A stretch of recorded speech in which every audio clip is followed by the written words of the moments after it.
I was sleeping at home when our radios went off, and they transmitted an alarm that I never heard before. The whole time I've been a member. It came just after 9 o'clock Tuesday morning, a code 1060 notifying all officers of an MCI, a multiple casualty incident. For Queens Broad Channel volunteers, it was an alarm they'd never heard before, for a scene they'd never dreamed of.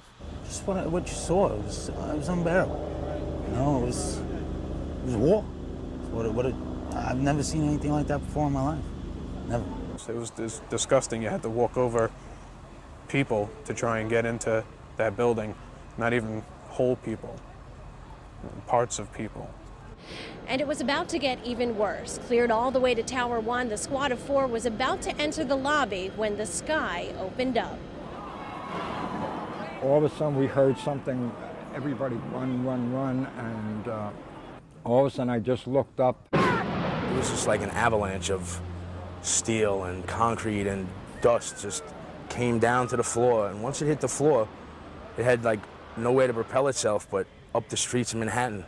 And one of the main streets is where we were, and that's where we ran. Ran but couldn't escape the collapse of Tower 1, the falling shards of glass, steel high beams, and the unimaginable. And I look up, and the sky was full of concrete and falling people.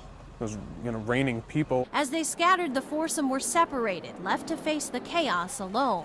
The force of it hitting the ground, started moving. Fire trucks, ambulances, cars, everything just pushed out of the way. Pictures of their destroyed ambulance show the devastation they speak of. They'd stepped out of its doors to save others and ended up victims themselves. Nussberger says he was picked up and thrown at least a block. Kalisak was ejected from his fireman's boots. Gray struck down by a hunk of concrete. Your life flashes in front of your eyes. I don't care what anybody tells you.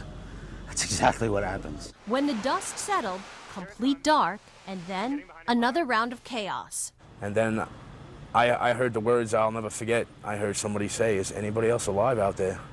I heard people screaming and crying and calling for help, but there was nothing that you could do. There was nothing. The Broad Channel group was rescued by yet another team of firefighters, police, and EMTs who came behind them.